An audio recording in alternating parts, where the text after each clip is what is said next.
너무 자랑스러워. K3 전차 메타 소재로 투명망토 씌운 듯 투명 전차 개발? 세계 최강 수준 꿈의 전차포. 지금으로부터 99년 전인 1916년 영국은 독일군과 참호전을 치르면서 철조망 돌파를 위해 세계 최초로 마크1 전차를 개발했다. 당시 전차는 전투 중량 28톤의 105마력 엔진을 사용하는 바람에 속도가 시속 6km에 불과했다.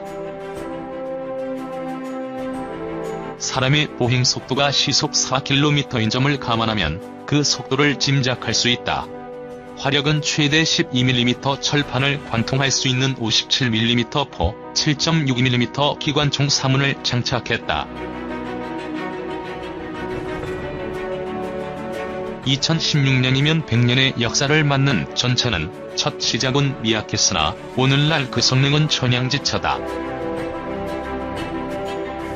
전차 성능을 단순 비교해도 화력은 8배 이상, 기동력은 12배 이상 증가했고 그 밖에 파괴력, 탐지 능력, 방어 능력 등 측면에서는 비교가 안 될 정도로 발전한 것이다.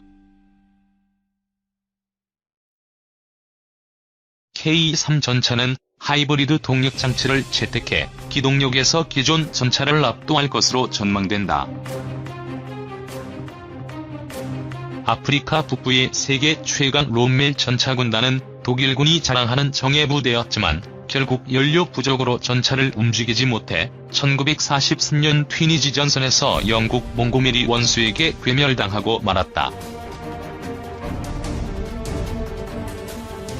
K3 전차가 하이브리드 엔진을 장착한다면 한반도 전장에서의 기동력은 호랑이가 날개를 단 형상이 될 것이다. K3 전차의 핵심은 뭐니 해도 화력이다. 현재 개발된 가장 강력한 화력은 독일이 2007년 개발한 140mm 전차포다. 흑표 전차가 120mm 전차포를 장착하고 있다. 그러나 이는 부피가 너무 크고 무거운 단점이 있다. 탄약 또한 부피가 커 전차 내부 공간을 많이 차지해 탄약을 많이 적재할 수 없다. 따라서 독일과 미국은 미래형 전차의 140mm 지뢰식 포 대신 슈퍼대포라 불리는 레일건, 일명 전자기포를 전차포로 장착하려 하고 있다. 2010년 12월 미 해군은 레일건 시험 발사에 성공했다. 레일건은 작은 구경으로도 재래식 포와 동일한 파괴력을 낼 수 있다. 즉, 100mm 레일건은 140mm 재래식 포와 동일한 파괴력을 낼 수 있다. 평평한 두 개의 레일 사이에서 발생하는 대용량 전기에너지로 포탄을 추진하는 레일건은 폭약이 필요 없을 뿐만 아니라 탄의 파괴력도 상상을 초월한다. 재래식 포의 탄속도가 1800m/s이지만 레일건은 3000m/s 이상이며 사거리도 길고 파괴력도 크다. 재래식 120mm 포의 파괴력이 18mj인 반면 레일건은 64mj로 약 4배라고 한다. 2010년 현재 미 해군 연구소는 33mj의 파괴력을 갖는 레일건 시험에 성공했고 2025년경 실전에 배치한다. 1mj는 1톤 자동차가 시속 160km로 달리다가 벽에 부딪힐 때 발생하는 에너지와 같다. 국방과학연구소도 지난 2011년 6월 레일건 개발에 필요한 응용연구에 돌입한 것으로 알려졌다. K3 전차는 전자기 장갑, 다층구조 특수장갑을 기념상 채택해 방호력 면에서 승무원의 생존성을 크게 높일 수 있을 것으로 보인다. ADD는 미국이 2007년부터 강철보다 강하면서 플라스틱만큼 가벼운 소재를 개발하고 있다는 사실에 주목하고 이 소재를 K3 개발에 적용 여부를 검토하고 있는 것으로 알려졌다. 이 소재가 개발될 경우 미국이 궁극적으로 추구하는 전차의 중량 30톤 미만을 달성할 것으로 보인다. 현재 미국의 M1A2 전차 중량은 60톤, 티타늄을 사용해 2009년 개발된 러시아의 T-95 전차도 중량이 53톤이나 된다. 전차의 중량이 가벼우면 고속 주행이 가능하므로 전투 지역에서 승용차만큼 빨리 달릴 수 있다고 한다. 더욱 흥미를 끄는 것은 ADD가 K3 전차에 미국이 개발 중인 투명전차 체계를 기념해 포함했다는 점이다. 미국은 현재 국방부 주도하에 메타 소재를 개발 중이다.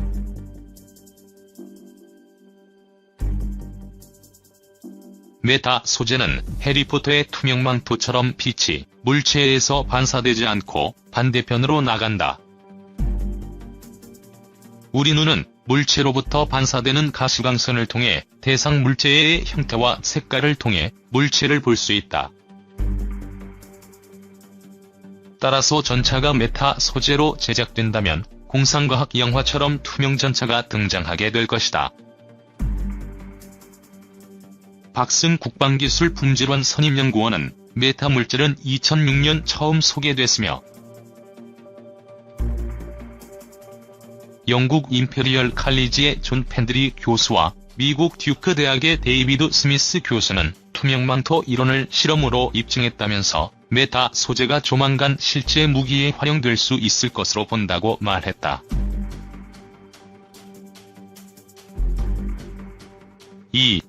G20 오사카 회의 때 한일 정상회담 안 열릴 듯. 오는 28에서 29일 일본 오사카에서 예정된 주요 20개국 지역 정상회의 때 한일 정상회담이 열리지 않을 것으로 보인다. 일본 산케이 신문은 G20 오사카 정상회의 의장을 맡는 아베 신조 총리가 문재인 대통령과의 한일 정상회담을 보류하기로 방침을 굳혔다고 19일 보도했다. 일제징용 피해자들이 제기한 소송에서 한국 대법원이 지난해 10월과 11월 잇따라 위자료 배상 확정 판결을 내린 것과 관련 일본 정부가 중재위원회 설치를 요구했지만 한국 정부가 이에 응하지 않고 있다는 이유에서다. 일본 정부는 1965년 체결된 한일 청구권 경제협력협정에 따라 일본 강점기에 야기된 문제에 대한 양국 간 청구권이 모두 해결됐다고 주장하면서 판결 수용을 거부하고 있다. 이에 승소한 원고 측이 일본 제철 등 해당 일본 기업을 상대로 현금화를 위한 한국 내 자산 압류 절차를 시작하자 청구권협정에 근거한 분쟁 해결 수단으로 지난 1월 9일 한국 정부에 외교상 협의를 요구한 데 이어 지난달 20일에는 중재위 설치를 요구했다. 그러나 한국 정부는 사법부 판결에 행정부가 개입할 수 없다는 점 등을 들어 중재위 설치 요구에 대한 답변 시한인 전날까지 일본 측 요구에 응하지 않았다. 청구권협정은 중재 요청이 상대방 국가에 접수된 뒤 30일 이내에 한국과 일본이 각 한 명의 중재위원을 선임하도록 하고 있다. 이와 관련 산케이는 한국 측에서 관계 개선을 위한 구체적인 움직임이 보이지 않는 상황에서 아베 총리가 문재인 대통령과 결실을 볼 수 있는 회담을 할 수 없다고 판단했다고 전했다. 산케이는 한국 외교부 대변인이 중재위원 임명 시한인 전날 정례 브리핑에서 지금도 신중하게 처리하고 있는 상황이라며 사실상 일본 측 요청을 거부했다면서 이런 한국 반응이 아베 총리의 한일 정상회담 보류 판단에 영향을 준 것이라고 분석했다. 김인철 외교부 대변인은 전날 정례 브리핑에서 중재위 구성과 관련한 한국 정부 입장을 묻는 말에 대법원 판결을 존중한다는 기본 입장 하에서 피해자 고통과 상처의 실질적 치유, 그리고 미래지향적 한일관계 구축 필요성 등을 고려해 사안을 신중하게 다뤄오고 있다고 말했다.